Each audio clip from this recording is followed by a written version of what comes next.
Hello everyone, welcome to our au pair interview series. Today we're going to talk to Venice, an au pair in Germany. So thank you so much for taking your time for this little interview. And to start with the interview, could you tell us something about yourself? Like how old are you? Where are you from? Well, my name is Venice, as you said. I am from South Africa, Pretoria, currently volunteering in Berlin. Currently um, uh, as an au pair in Berlin, Germany, and I'm 25 years old. Mhm. Great. So why did you want to become an au pair? I mean, there are so many programs out there, volunteering, internships. Why did you choose the au pair program?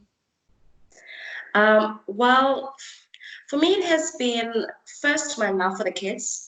I love being with the kids. I love um, looking after kids, to being part of that kids development, me playing that role of helping that child grow in that capacity is one of my favorite things to do. I mean, I also played a major role in raising my siblings, and also I have a niece, so this is something that I absolutely enjoy.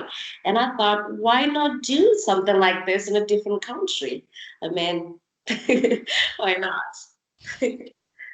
That's great. I read that you have already been like a volunteer in a kindergarten in Germany. How did that come?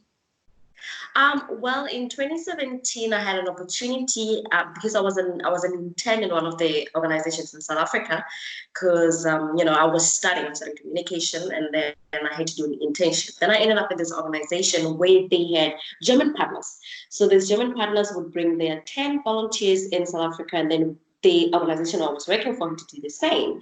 So towards the late year in my internship, I was like, you know what, I actually want to do this. These German volunteers keep telling me about these great stories about being in Germany. I actually want to be there and experience it myself. And that's how it started. And I had to choose which organization I wanted to volunteer in. And I ended up in Friesland. Green, it was amazing. See next, just 15 minutes away. And working with the kids in the kindergarten there, it was just an experience I will never trade for anything else. Oh God, that sounds so lovely. And did you then decided to become an au pair when you had this like volunteer experience in the kindergarten? Pardon? Did you like decided to become an au pair during this experience working in the kindergarten? Absolutely not. I mean, if you were to say to me, Venice, did you know about our pairship? I will tell you, I knew nothing about it. It only came to my mind a little year later after I've done my voluntary experience. I didn't know about it. And one of my friends was like, actually, I would like to do something again in Germany. I was like, yeah, but we don't have any options. I know we love the country, we love the energy and the vibe, but then like there's no any other thing that you could do. It's like, no, actually, it could be an outfit. I was like, really? That sounds cool. I mean, that's such a great opportunity because, truth be told, I could have done it anywhere else, but I think I just love the culture of Germany specifically. So the idea of doing what I love and also being in the country that I enjoy the culture of, I was like, that's like a bonus. Oh, that sounds so great. But how did you do your research? Was it all about your friends, or did you find it in the internet? How was your research about the program? Well, I guess first it was my friend was like, okay, there's something like this, and I was like, okay, maybe I'm not, because at first you're not interested. Thing is, it's a completely different thing. When you look at volunteerism and when you also look at a passion, it's a completely different thing. With volunteering, there's an organization that takes you through the process, and they are with you, and they help you choose, and they're also with you during your experience in that host country. But with our parent, it's more like you do almost 90%, if not 100% of the whole thing. So, one of the things that you kind of have problem with is fear. Am I doing the right? Am I picking the right family? Will this work out? Will I not be, coming back home after a month? All those sort of things. So, it's something it's an idea that my friend told me about, and I was like, no, I'm brushing that off because honestly, I don't think I am out for this. But then, I think a couple of months later, I started seeing these things on the website, like, when those ads that show on your phone, and I was like, oh, maybe this is something I could think of. And then, I started doing my research, checking other people's stories and, reading about it, how people's experiences are. And it only became real when I was in Germany that a lot of people, so many people are doing it. It might not be a lot of people from where I'm from, but a lot of people from America are doing it. A lot of people from Colombia are doing it, and I was like, wow, okay, maybe I shouldn't have had the fear to begin with. That's so great. And how long did it take you to find your ideal host family? Well, I mean, first and foremost, I know I did my volunteering, but because then I was in Ostfriesland and it was almost hard to find German school. I didn't have even A1, even though I had like a tutor who taught me. I went to school through like a tutor, but I didn't have like a formal course. So at first I didn't have an A1, and I was like, okay, this is one of the requirements. How do I even get there? So, the process was a bit longer for me, I would say, because I started the whole thing, I think, in April, but I ended up coming here in April, June, 2019. And when I came here, it was February 2020. And so finding a family, a proper family, someone like, no, we don't want to take that whole process of helping you with that. And I was like, okay, maybe I'm giving up. And one time a family came and they're like, no, we can actually get that done. Tell us what we can help you with, and then let's do that. I was like, okay, that's some news. Because also, in Germany it's a completely different thing, but in South Africa it's almost hard to find a date to go write that A1 exam. Because it only comes once in 3 months or once in 4 months, whatever the situation could be. So when I had the people that were like, okay, we can help you and support you in the process, then I felt it was a bit easier then. So, but it took me a long time, I should say, because, the process, things getting really deep with the family that I was in, started only in September, October, and then, yeah.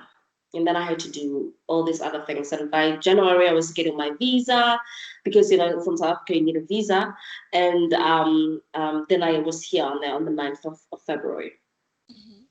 And talking about the visa application, how did that go? Like, was it easy for you to compile the whole file, the interview? Was it easy, or would you say that was rather difficult?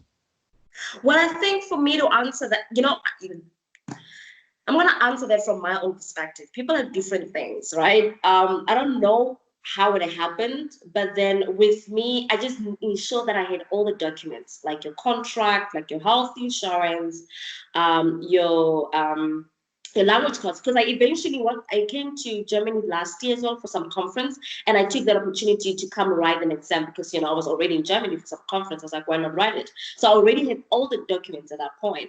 So when I went to the embassy, even though finding an appointment can take a bit long, you have like a 4 weeks ahead appointment. Like it's not something you get immediately. But then the process was a bit simple, I should say. Normally it can get really complicated for a lot of people, but for me, I don't know whether it was the beginning of the year and things were just smooth. There was not so much work, but yeah, it kind of happened properly and easily for me because then I sent my documents there and I went there and then they're like, okay, cool. You have A1, which is important. You have the health insurance, which is important. And we will send you an email and then you will send us your flight ticket and then that's how things go. So it didn't even take a week. It didn't even take 2 weeks. So that's how quick it was. Oh, that's so good to hear because we have so many customers complaining about the process of applying for a visa, and for some, it really takes months and months. So good to hear that it was, yeah, a bit easier for you. Yeah, absolutely. But I think it also goes with countries, which country you're from. And I can tell you that Germany and South Africa, we have this relationship in terms of intercultural programs and exchanges. So it's more like they already know about such things. Even when we went for our volunteering visa, it was a week thing, 2 weeks thing. I don't know what type of relationship they share there, but we never really struggle in terms of that. I mean, I know it could be different with other countries, but in South Africa, that's doesn't really take that long, I should say. That's great. And when you first arrived in Germany, I mean, you have already been to Germany before, but meeting your host family, how was that? Like, did they pick you up at the airport? How was the the welcoming? I have to say the welcoming was good. Let me tell you something about my host family. They know how to become hosts. Like they can literally host you so good. Um, so because they first me at the airport, the host dad is Klaus. So he first me at the airport because the mom had the kid, the small kid. So yeah, so the husband fetched me from the airport, and then I didn't come here. They took me to the hotel straight because they were still doing renovations, right? They didn't have space at that point. They were still doing renovations. But I think I stayed for like 2 days. So they wanted the renovations just be done and finished with, and then so I could just come in. So I think I would say it was good. And then I came to meet the wife and the kids. And I mean, they're pretty much small kids. It's not like older kids where it's a little bit hard to already, crack the ice. But then it's small kids. I'm like, okay, who's this? They were friendly because the big kid is like 2.5. So she at that age, you don't even think about all these other things. You just want to say, okay, this is our mom's friend or family member, whatever it could be. So the welcoming was great, and they hosted me quite good. And I came back from the hotel after 2 days and started settling in. But it wasn't easy to settle in because I mean it's a new place, it's someone else's home. As a volunteer, you live somewhere else. I lived in a resort, but here it's someone else's home, and it wasn't easy at first. But I got through. Mm. Do you have any tips for au pairs to like adapt to the situation? Karen?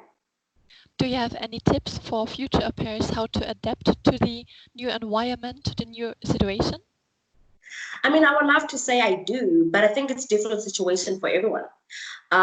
Families are different. Family dynamics are different. Family cultures are different. So I cannot tell you what you can do to adapt to this specific situation because maybe the culture of that family is not the same.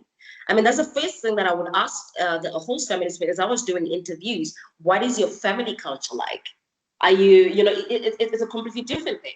One of the biggest things in Germany is food. Why do I say food? Because either they're vegan or they're vegetarian. But with my family, it was easy to adapt because we eat meat sometimes. We're not so strict about healthy eating. We do balance, of course. We do eat our veggies, of course, but we do not limit ourselves to say, okay, you're not supposed to eat this, which is a freedom I think I would have. But I think that's a completely different story for someone else. So for me, is see what works in that situation and do that. My situation and your situation might not be the same, but I think for the mere fact that you're there already, you can figure it out how to work around it. Hmm.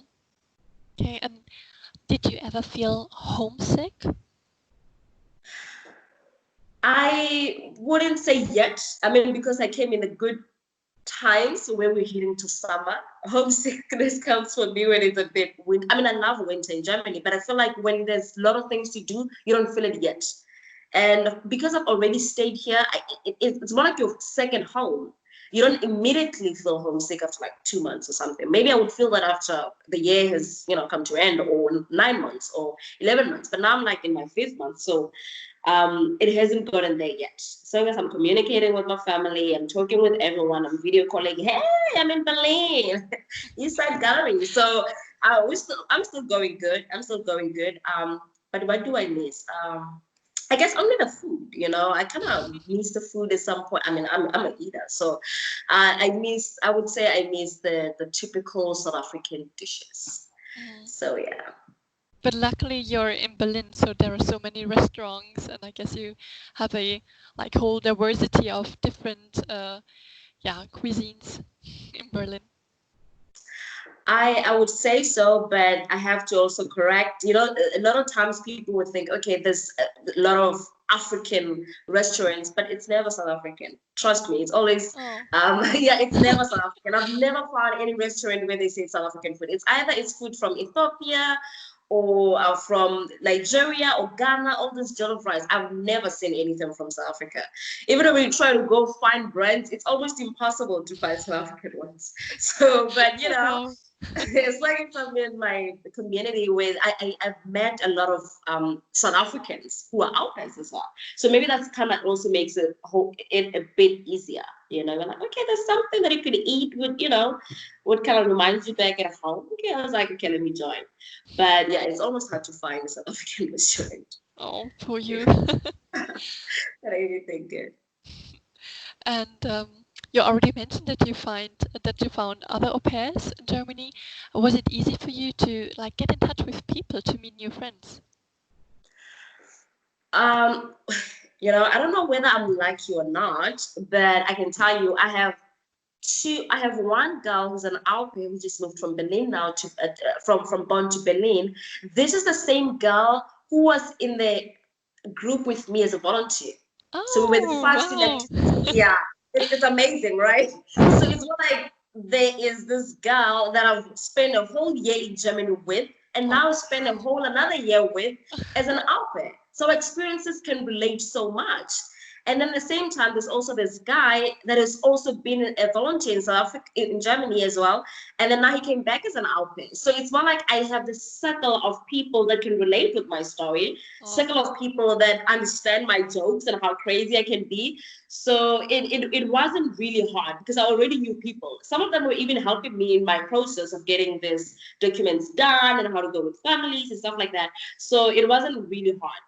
But I guess one time I was on Facebook and I saw this conversation or group rather. It's like a Berlin Alpes or something, but that is now global. That's for people from America, from UK, from Norway. They are part of that group, and I think which is great. Fun stuff. Even on that group, I found some South Africans. I was like, yeah, come through. We have a Black community group here. Do you want to join? And now it's growing, it's expanding. We're killing all different people. So it wasn't really hard.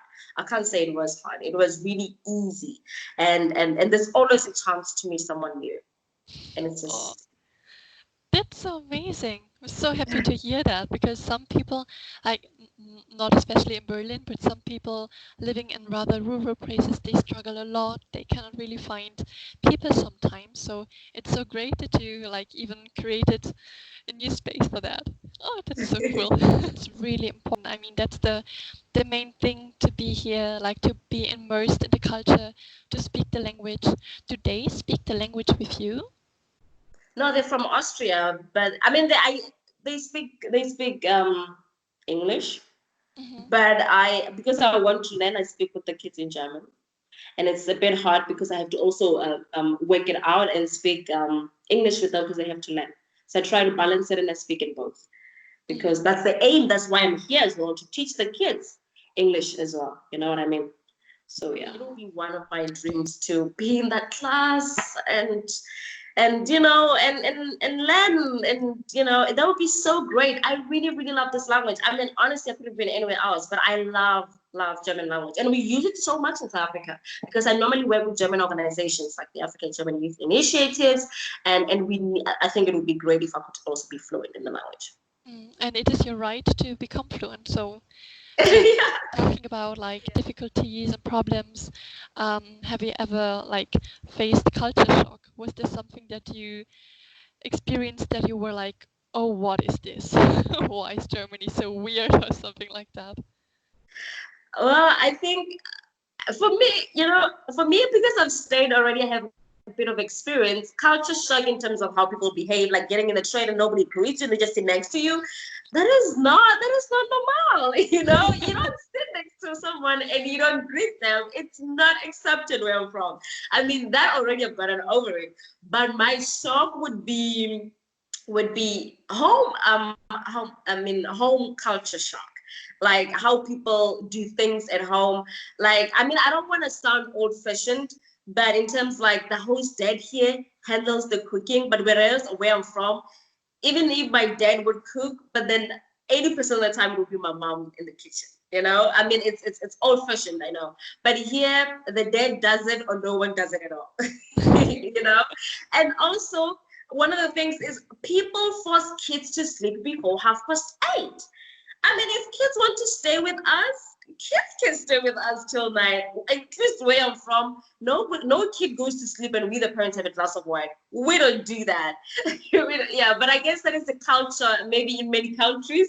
But in South Africa, we don't do that. We have dinner together, and then we play games together, whatever it is, and then we all go to sleep at the same time. It could be 9, it could be 10. I don't know. Maybe our system is different, that we don't need so much sleep. I don't know. But I was shocked. I was like, okay, so the kids are forced to eat, not forced really, but then the kids have to eat at 6, at 7 they're preparing them to sleep, and then at 8 we're having glasses of wine. Okay, so it's it's a completely different thing. I was just kind of shocked because honestly, to tell you the truth, where I'm from, it's a completely different thing. We all sit on the same table, but in this home it's completely different.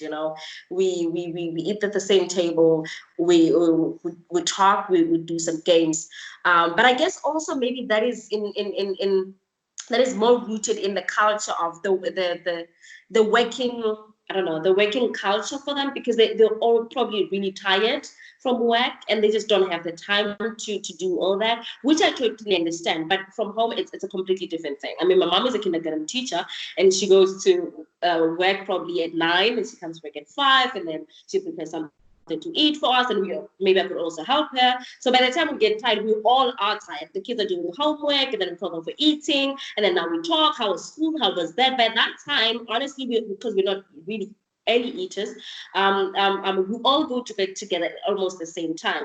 But that is something that really shocked me, that okay, the kids now are out of, they're going to sleep, and now we do this. And also how kids eating is managed. It is a shock for me. If a kid wants to eat this amount of food, let them eat. I mean, it's not like you're giving them unhealthy food. You're giving me yeah, but then here, no, needs to feel meal 9. So I was shocked. I was like, if the baby is hungry, the baby has to eat, period. So yeah, but I guess those are some of the things that kind of shocked me in a way. But other than that, yeah, I'm happy. I'm happy At with least. And you already mentioned that. I mean, you are an au pair under COVID-19. I mean, that's a really interesting situation. Were you able to travel even? No, Not at I all. was not able to travel. I've never traveled. I've never gone anywhere actually, to Mm. think about it. Um, I was not, yeah, but I mean, in Berlin, lockdown is not that extreme, to tell the truth. I was able to go to Edeka and buy waffles, but I was not able to travel long distance. Mm. Yeah, and also because your holidays have to be in alignment with the host family's holidays. So at that time, maybe my friends don't have time, so there's nothing I can do, because then I like to travel with my friends or someone. Just I don't like going somewhere alone. It's a bit boring for me. So sometimes there's no alignment between the host family's holidays, which has to be my holidays as well, and then that of my friends. So which I'm not complaining at all. Like right now, they went on holidays. Now I'm trying to do some things as well. But yeah, so Mm. yeah, And is that's there anything that you can do on the weekend? I mean, Berlin is of course like a super cool international city, but are like clubs and bars, are they open even? no, clubs are closed, but we go to parks with my friend. We have gin and tonic. We go to parks, and then we enjoy our time there. But I can tell you, it's lockdown. If I were to have a lockdown in the North Sea, in Friesland, that's a completely different thing. Literally, there will be no one in the streets, not even on their bicycles. But in Berlin, it's a completely, you don't even feel it. You don't, at first, yes, it was a bit hard because everybody was scared, everybody was nervous. But then I didn't feel it because I was still allowed to go to the shop, even if I could put my mask on. You don't feel, it's not that hard. Also, the kids were home, which was a bit of an adjustment. The first kid was home, so we had to adjust on that. So they had to find a somebody that can come and help me, a nanny that could come and help me as well, which is, it wasn't really that hard or complicated. Also, also, my friends, we had to make our circle really small to know how we can trace should you have COVID. So we'd make it at least 4 people and be like, okay, it's you, and I. Let's just go for buy some drinks and come chill at your place, whatever it could be. Which happened. So I didn't really feel completely left out or thrown out because the clubs were not open. And also, I only went to the clubs, I think, twice when I came here. So it wasn't really a big fuss for me because I still had a group that I could chat with, a group that I had, a moment to to spend with. So yeah, and I also have sometimes a weekend where I have more time to do those things. So it wasn't really a big problem, I should say. Okay, and have you thought about going home earlier because of COVID? Um, you know, I don't know. Maybe I just don't have the fear. I'm not really fearful. So I was like, if I'm gonna die in Germany, I'm also gonna die at home anyway. But unless I'm gonna stay at home anyway, because if they don't have hospitals in Germany, surely they don't have hospitals at home. So it's egal. So, but my fear came with my mom. My mom would do anything to have me next to her right now because of COVID. Or rather my family in general. They're like, yeah, tell us if there is anything wrong. Tell us what should we do. Like if we need to get to this side, please, please, please, please, please let us know. Don't just keep quiet and be like, I don't have fear, because my mom knows. Like, honestly, I'm very fearless. So was there a need for that? I didn't really feel that. As long as my family back at home is healthy, I thought, okay, I could still, I mean, my grandmother's 89, but she still told me, Venice, I'm going good. I'm protecting myself. So I didn't really feel that. But I know for a fact that my family would do anything to get back at home in this COVID. Because at home, I think it's a bit more stressful. Yeah, for them in terms of this COVID-19. Mhm. Yeah. Okay, I mean, your au pair stay is of course a bit different than any other au pair stay because of the situation, because of Corona. But can you remember any, like, the best moments so far being an au pair in Germany? The best moment? You mean the best? I need to also know how. The best moment in terms of anything that is related to being an au pair, or just the time that I had as an au pair. It could be anything else outside, or Oh, just as an both, everything, both. everything Okay. you want to share. Okay. Let me. Um. Sorry. No problem. Okay. Let me see one of my best moments. One of my best. Okay. The best thing about being an au pair, right? I'm gonna tell you it's the best thing about being an au pair is that I eat my own food. So I'll share with the host family. The host family have their own food. They give me a budget for my own food. So I didn't expect that, honestly. So I can literally, that is because for me, both my friends eat with their host families, and I think that would be a nightmare for me, because they are forced to eat whatever that is put on the table, even though I mean their opinions probably are, uh, accepted. But then I cannot imagine cooking every day. So with me, I cook once a month or 2 times in a month, which is not a problem. I can have a burger or my pizza, whatever it is, which I think is my freedom, because if I don't feel like eating, then I don't need to be on the table. So which is also a good thing for them as well. But that is one of the best things that I could like for me. I don't have to come back rushing, oh, I have to cook. That is actually one of the best things. They also don't cook, but then for me, them giving me the freedom to say, no, you don't have to join us. Because I mean, we have like 2 double apartments. So it's more like they have their kitchen and I have my kitchen. So should I need to cook, I do that. So that for me, that is the best freedom I could ever had. Because I know I see with a lot of the other outfits, they have to either rush home to cook or either have to rush home because they have to eat lunch all together, which is something I don't do at all. If I want to leave at night, or if I don't want to eat breakfast at all and wake up at 12 because I was just working till 3 or whatever, that is not a problem at all for them, as long as it's not my waking time. You know what I mean? So I think that is the best freedom I've actually ever had. Because also, why do I say this? Because you need to understand that our eating lifestyle is completely different. For them, they'll always have some different food, which for me, it's not my style. You know what I mean? And not because I'm a young person or anything, but because where I'm from, yeah, our eating habits are completely different. You know what I mean? So that gives me the freedom to say, okay, do whatever you have to do. You have the freedom to do that. The only time we need you is to work or communicate is, it's a completely different setup. And I really, really enjoy it. People don't understand why, but that on its own is freedom for me to say, yeah, for me, it's freedom. And that is the best thing actually that has ever happened, because it's just so amazing actually thinking about it. Because the reason why I mentioned this, when I'm with my other outfits, they're like, oh my word, Venice, that is actually the best thing, because you don't have to do back and forth, back and forth. You're there only to look after kids, and then it's it. And then when there's a family meeting or whatever it could be. But I can tell you one of my best moments being in this country, in Berlin, of course, is having the opportunity to have my life documented. I have this film production that are currently documenting my life in Berlin. And What? that for me is big. And that is the best. I mean, I would not have had the opportunity had I not been an au pair and been in Berlin. So yeah, that is one of my best moments. So hopefully we keep in contact, and you can watch soon. Working on some good content. Oh wow, that's so interesting. Thank you. What a cool project. Oh my God. Pardon?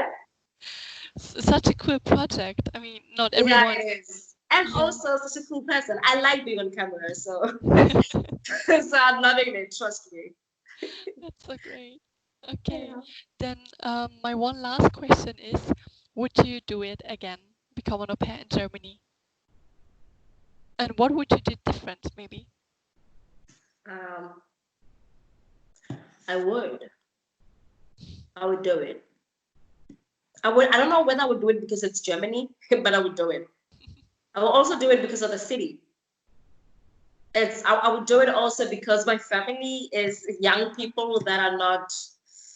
I mean, apart from other things that I already told you, they're cool people. You do your thing, they do their thing. It's more like we are in a university and we're sharing a house together, and everybody gets to do what they want to do, but we're still together at the same time. So I would do it again. I I should show you pictures probably because the parents also don't mind. I will share with you pictures of this little boy that I look after. He is, oh my goodness, he is everything you would ever want in a child. Oh. He's heaven. He is heaven. He is, oh my word. So I would do it. If I had to do it with Leo, the little baby, I would do it at any time. If I had to do it in Berlin, in Germany, I would do it again. Absolutely. I mean, the process also wasn't such a pain for me. So that's why maybe I would like to do it. I wouldn't mind to do it again. So yeah. But yeah, for anyone, okay, let me tell anyone that would love to do this. For you out there, if you have thought about being an au pair, trust me, this is the best choice you could ever do in your life. But first and foremost, make sure that you find a good family. And don't be afraid to change should you feel that need. But from my point of view, my perspective, this is a great chance to change your life completely. Like, it's a great experience. For me, I would never take it for granted, and I would never trade it for any other thing. Thank you so much for those like very amazing last words for our audience. And yeah, I would say thank you so much for taking the time. A word to our audience. If you have any questions, just leave a comment down below in the comment section and visit our website AuPaircom, register for free as a candidate and find your host family, maybe in Berlin, maybe in Germany or somewhere else in the world. Okay, then thank you, Venice.